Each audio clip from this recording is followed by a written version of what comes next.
ค่ะวันนี้พวกเราจะมาแนะนำสถานที่ท่องเที่ยวของอำเภอวิเชียรบุรีคือ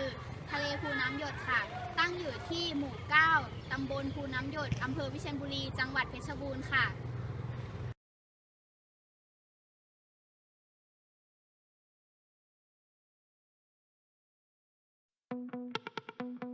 สวัสดีค่ะวันนี้จะไปอ่านกลุ่มมิตรกัน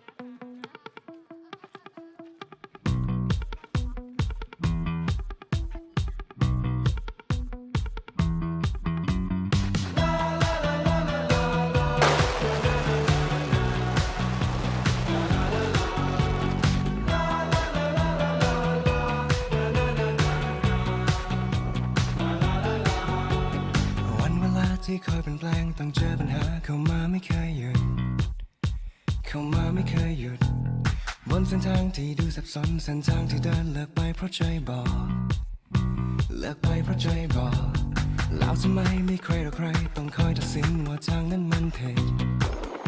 เพียงเพราะมันต่างอยากจะแก้ให้ดีกว่าเดิมแต่ทำอะไรสุดท้ายก็โดนบ่นด่าแต่จะอยู่ที่ตรงไหนก็ไม่เจอใครที่จะรู้ความจริงข้างในและยังคงเฝ้ามองหาเวลารู้สึกอ้างว้างอยากจะรู้บนเส้นทางที่ต่างมีใครสักคนไหมที่มองเห็นทุกอย่างเข้าใจที่ฉันเป็นเลือกเดินก้าวผ่านทางเดียวเหมือนกันกับฉันแตกต่างเหมือนกัน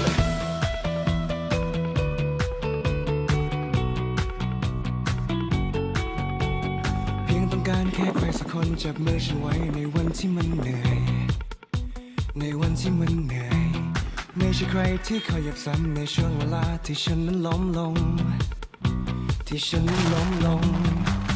แต่จะอยู่ที่ตรงไหน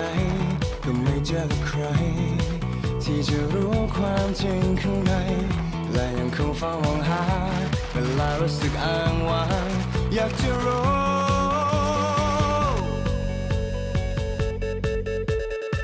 ว่าเส้นทางที่ต่างมีใครสักคนไหมที่มองเห็นทุกอย่างเข้าใจที่ฉันเป็นเลือกเดินก้าวผ่านทางเดียวเหมือนกันกับฉันแตกต่างเหมือนกัน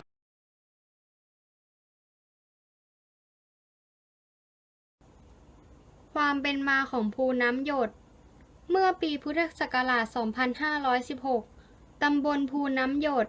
ได้แยกออกมาจากตำบลพุเตยและได้พบปรากฏการณ์ธรรมชาติที่น้ำเกิดจากการหยดออกมาจากหินหน้าผาลงสู่แอ่งดินตลอดทั้งปี เมื่อก่อนชาวบ้านเรียกว่าภูเขาภูน้ำหยดต่อมาได้เปลี่ยนชื่อให้สั้นลงว่าภูน้ำหยด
พญานาคมาลงไว้ข้างบ่อนี่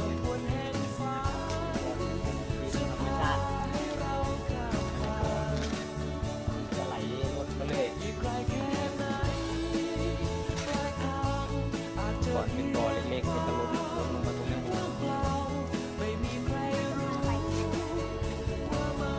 ช่วงมันจะมาช่วงหน้าฝนหรือเปล่า มันมาทั้งชาติ ทั้งชาติ มันไหลอยู่ทั้งปีทั้งชาติแต่ก่อนลุงมาแรกๆลุงมากินน้ำบ่อนี้ อ๋อ เขาบอกว่าคนที่เขากินอยู่บ้านเขาดื่มกินเขาบอกว่ามันจะมีกลิ่น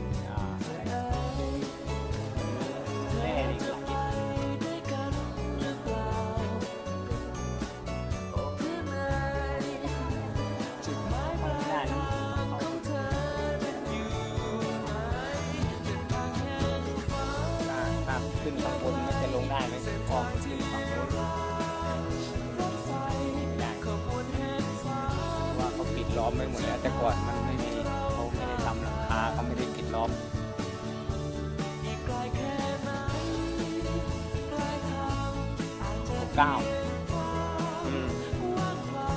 นี่เป็นบ้านตำบลนี่เป็นบ้าน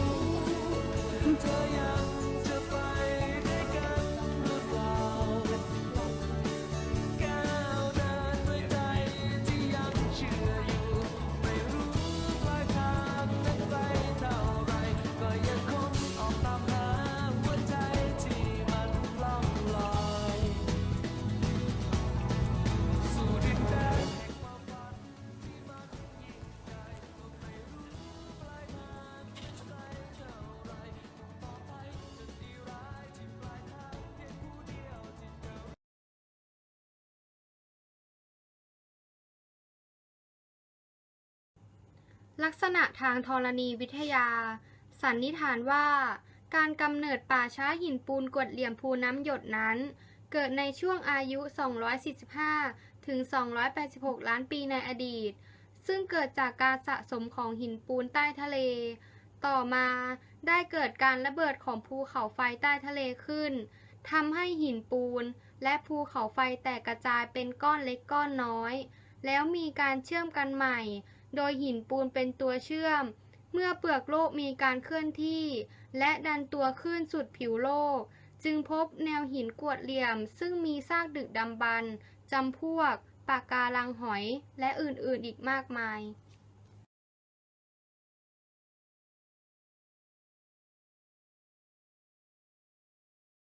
ลักษณะเด่นของภูน้ำหยด เป็นสถานที่โล่งแจ้ง มีลักษณะเป็นโขดหินขึ้นตามพื้นกระจายทั่วบริเวณ เป็นพื้นที่บริเวณกว้าง มีเนินเขาเล็กๆ มีต้นหญ้าปกคลุมพื้นดิน และยังมีต้นไม้ใหญ่แทรกอยู่ทั่วบริเวณ ตามโขดหิน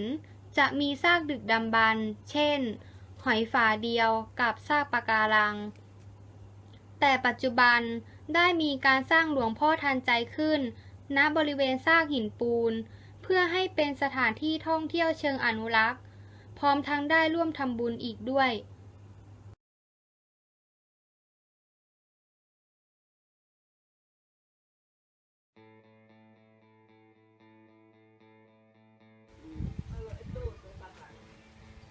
ก็ที่ภูน้ำทิพย์นั่นแหละก็คือเป็นสัญลักษณ์ของตัวตำบลภูน้ำหยดเราถึงได้ตั้งชื่อว่าภูน้ำหยดน้ำหยดตลอดปีหน้าแล้งหน้าอะไรมันก็ไม่แห้งก็ตลอดก็สมัยก่อนคนแก่คนอะไรเขาก็ไปกินกันตรงนั้นแหละไปอาบไปใช้กันตรงนั้น คนแก่มาบุกเบิกได้เมื่อก่อนเป็นป้าดนดิบทีนี้ต้องมาพักที่นั่นแหละพักที่น้ำหยดโอ้มีเสือมีช้างสารพัดทุกอย่างเลยนะในเนี้ยมีช้างป่าเลยแก่เขาพักที่นั่นตักน้ำเขาบุกเบิกไล่คนแก่สมัยนั้นแต่รุ่นไปหมดแล้วกลับบ้านเก่าหมดแล้วจะรุ่น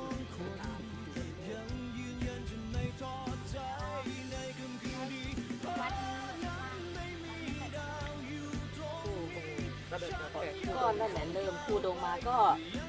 สร้างขึ้นมาตั้งมัสลามา2 หลังแล้วคราวนี้ก็รื้อออก2 หลังก็จะทำใหม่ก็จะตั้งใหม่อีกมีหลังที่3รื้อออกหลังที่3